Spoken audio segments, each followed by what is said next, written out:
Hello 9th class students, we are again here with the second chapter of the science in 9th class, that is matter around us pure? We have discussed about so many properties of the solution in this chapter, and today we will discuss a new thing related to this chapter, that is colloidal solution.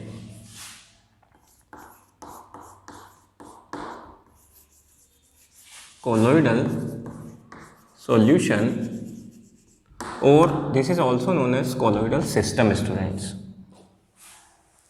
So students, if we divide the solution on the basis of the particles that are dissolved in it, size of the solute particles, we have studied that a solution is composed of two parts. Solution is mainly made up of two parts. One is solute and another is solvent. So students, if we take example that a sugar solution in water, then sugar is our solute and water is solvent.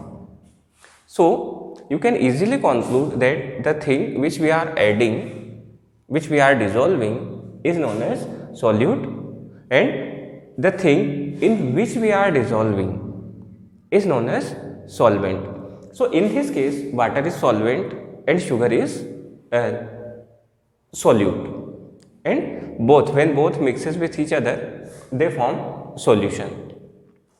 So students, now if we talk about the size of the particles of the solute, that what will be the size of the particles, then on the basis of the size of the particles of the solute, the solution can be divided into three categories. Let's understand these three categories.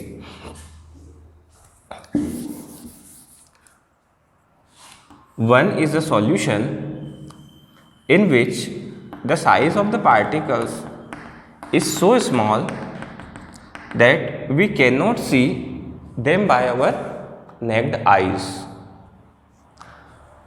Second solution, this is solution A, this is B. In second solution, the size of the particle is also very small, such that we cannot see them also by the naked eyes. But students, the size of the solute particles in B solution is somehow larger than the size of the particles of the solute in solution A. And the third solution is just like the solution of the soil and water. If we dissolve the soil in water, the color of the water gets changed and we can easily see the soil particles in water. So now, on the basis of the size of the particles, the first solution, that is solution A, in which the size of the particles is very small, we call it true solution. True solution. The B solution, in which the size of the particles are not visible to us by our naked eyes, but somehow they are larger than the size of the particle of the solution A. So it is known as colloidal solution. And the third type of the solution, in which the particles of the solute can easily be seen by naked eyes, that solution is known as suspension.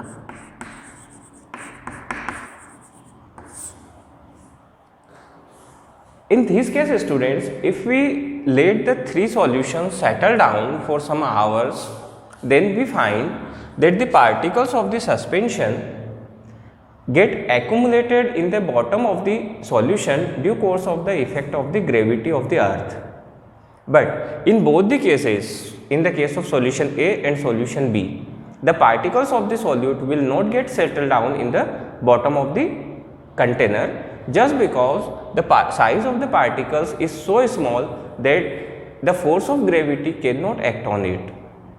So students, in this video we have to discuss or we have to study in detail the colloidal solution, because the colloidal solution and true solution, they both differ to each other. We have to see the difference in between true solution and colloidal solution, as well as their other properties of the colloidal system or colloidal solution. So let's start, students. First of all, the definition of the colloidal system of the solution is that the colloidal solution is such a solution which having a particular range of the size of the solute particle in it, which is larger than the true solution size and smaller than the suspension solution type. The second thing is, students, let's see what is the property of the colloidal system.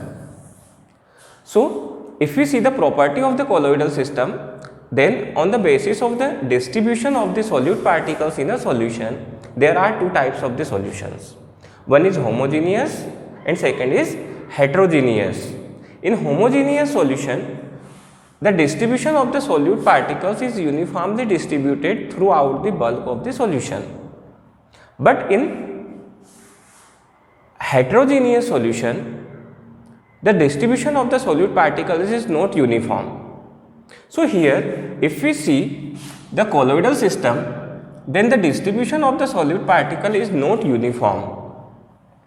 So we can say that colloidal system is a heterogeneous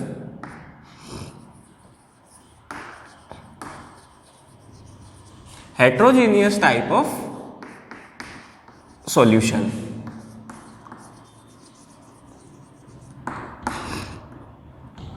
Because the size of the particle is larger than the true solution, then the particles did not get distributed uniformly throughout the bulk of the solution.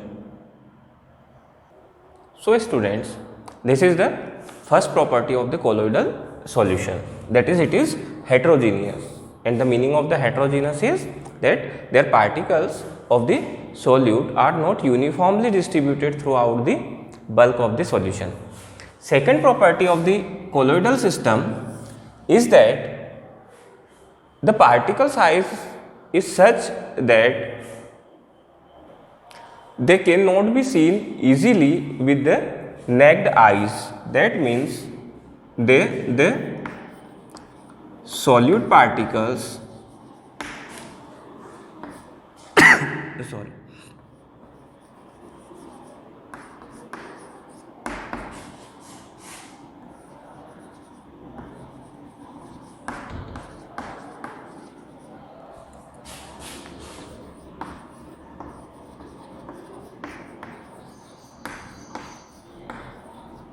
They cannot seen by naked eyes, but it doesn't mean that we cannot see them. We can see them with the help of microscope or other instruments. But if you want to see by our only merely by the eyes only, then they are not visible to us. Third property of the colloidal system is that they produces Tyndall effect. We can call it the light property of the colloidal system. Let's understand what is Tyndall effect. First of all, right, they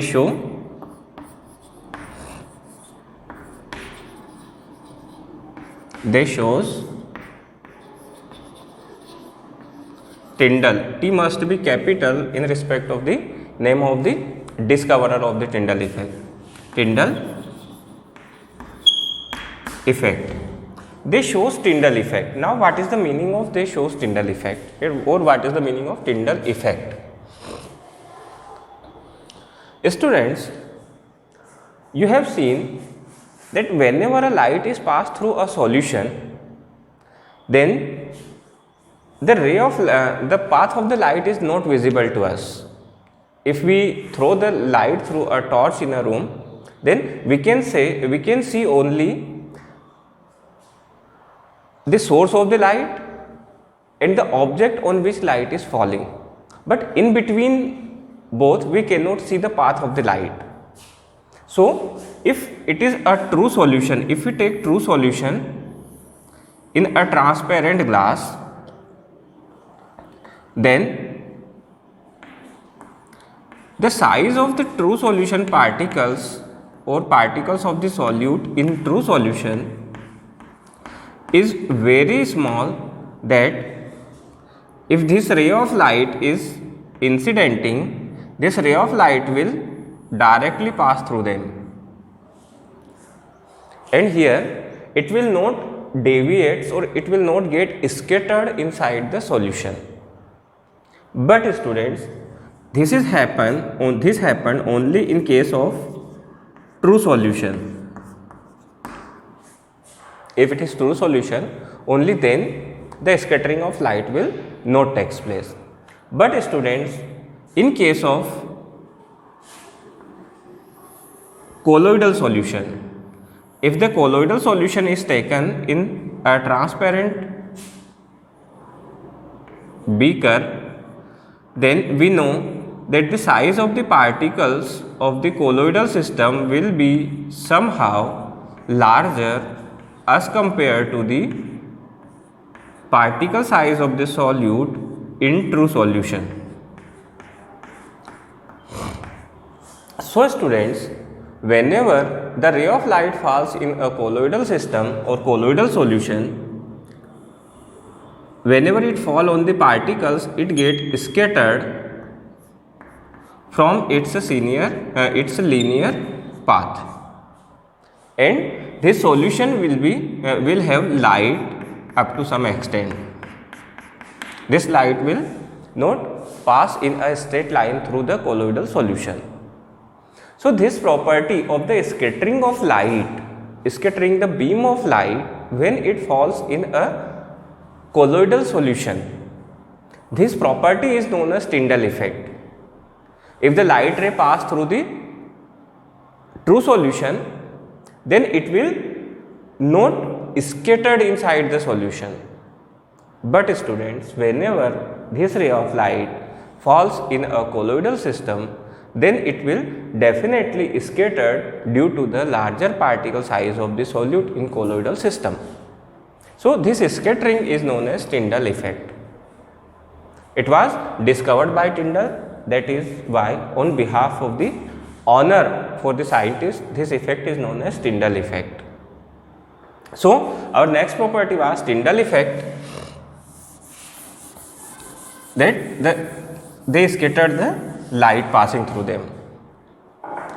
Next property is, students, that we have seen already that property, that if this solution, colloidal solution, let settle down for some times, its particle will not get settled in the bottom of the container.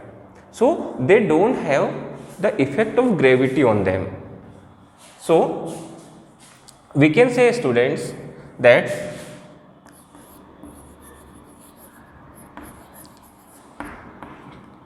particles of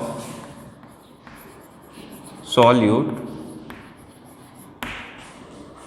will, or a solute not settle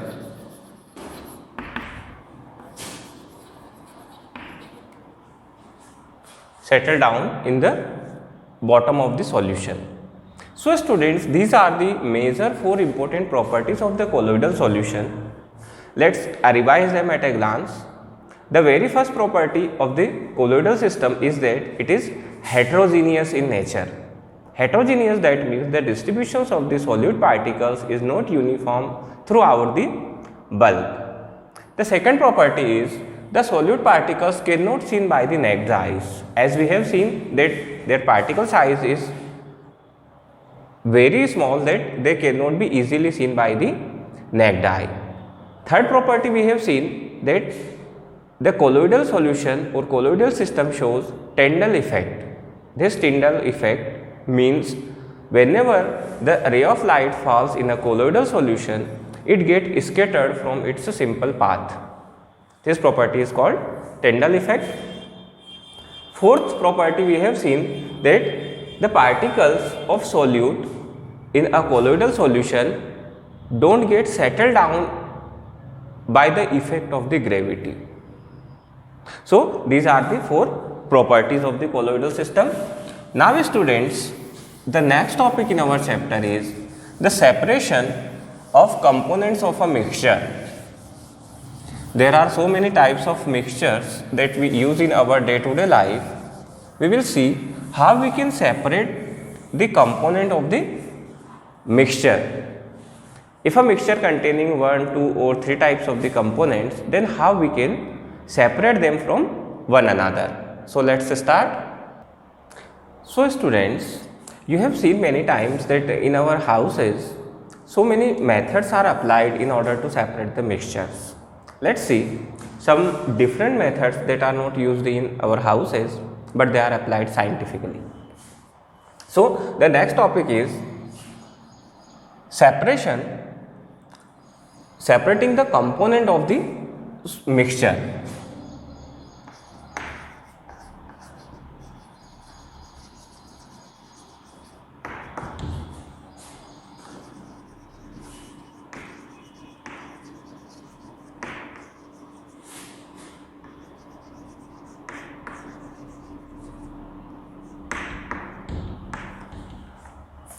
So students, first of all, let's see the method of separation of two immiscible liquids.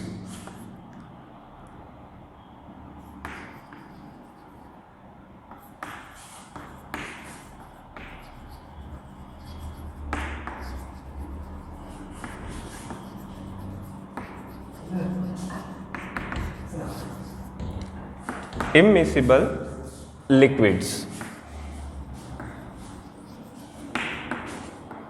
First of all students, let's understand what is the meaning of immiscible. Immiscible means which cannot get mixed with each other. For example, if you put some oil in water, then you see that water will float at the surface of the oil will float at the surface of the water. That means they will not easily mix up with one another. But if you dissolve alcohol in water, then they will form the homogeneous mixture. So the solution of the oil and water is a solution of the immiscible liquids. If we keep them for some time, they will automatically make layer in between them. They will automatically get separated in the form of two different layers. So students, in order to separate this type of the solution or mixture, we uses some special type of the instruments, and the shape of the instrument is like this.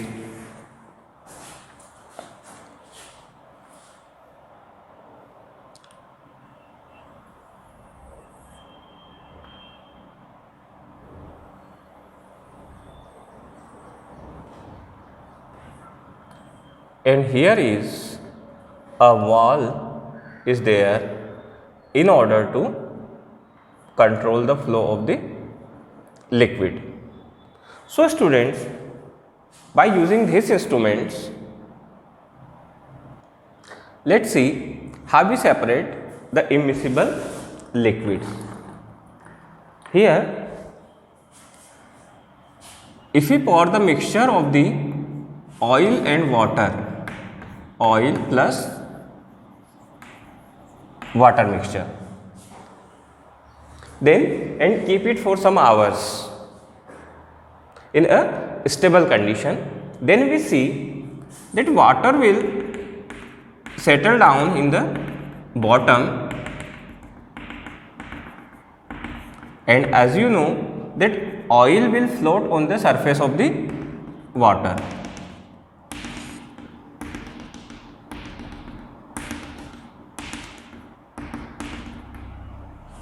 So students, by this method, by opening the valve, you can easily take out the water, and after taking out the water, you can easily take out also the oil. This method is used to separate the two immiscible solution of the two immiscible liquids. Okay students, next thing, let's see another example of the mixture which we have to separate in our day-to-day life. Students, if we have to separate two miscible liquids, this was the separation of the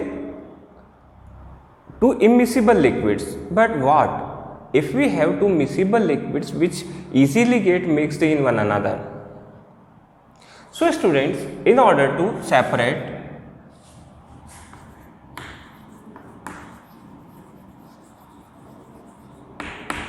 separation of two miscible liquids, how we separate two miscible liquids which are completely mixed with each another? For example, the mixture of acetone in water. If we mix the acetone in water, they easily mixed up with each other and cannot get separated by themselves. They do not form any type of layer in between them. So students, in order to separate the miscible liquids, we use their property of the temperature of the vaporization, the temperature at which they converted into vapor. As students, you know that the different components have different temperature at which they convert into vapor.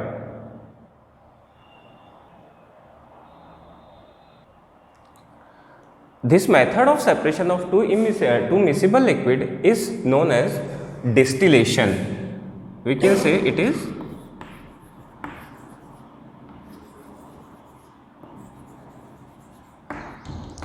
distillation. So students, let's understand what exactly distillation is. In order to perform the distillation, we have to set up some instruments according to the diagram. We have to take a long neck flask. The flask should be shape of the flask should be like this, and here we have to put a cork in it,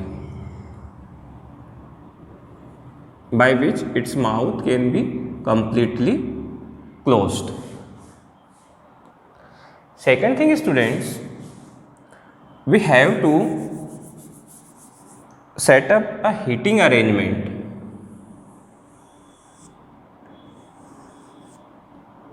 We have to keep a burner or spirit lamp here in order to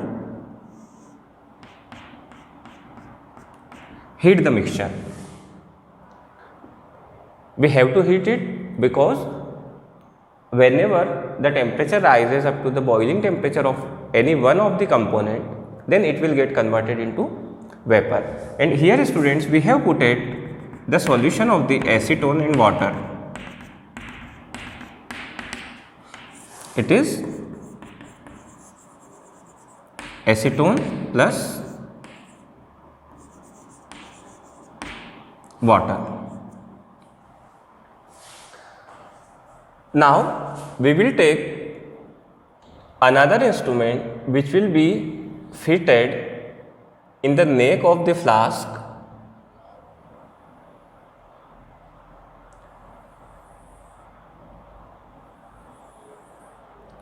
And here we collect it in a glass. Around this tube we also put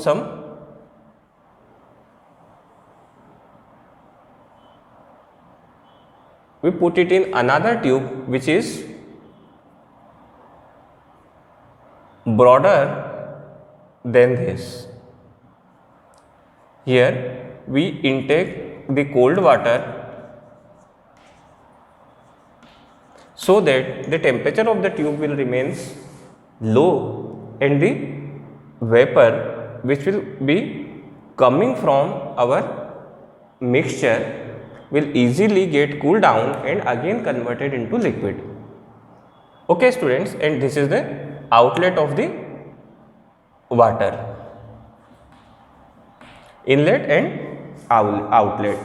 Now see students, we have to heat the solution and we can put here one thermometer so that we can easily calculate its temperature.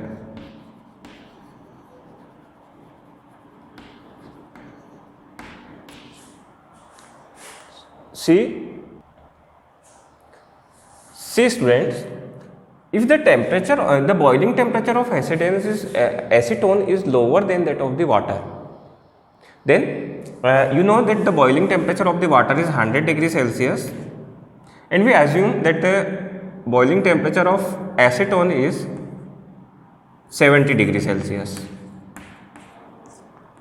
So when we heat this solution up to the 70 degrees Celsius, then acetone will start converting into vapor and it will come in the neck of the flask, and through the neck it will come into this tube, and here the temperature of the tube will cool down, so it will again get converted into liquid and we can easily collect it in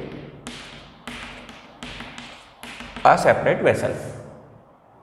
So students, you seen that water will left behind inside the long necked flask, but the second part of the solution, that is acetone, will evaporate at lower temperature and get separately collected inside a different vessels. So students, using this method we can easily separate the two miscible liquids having different boiling temperature.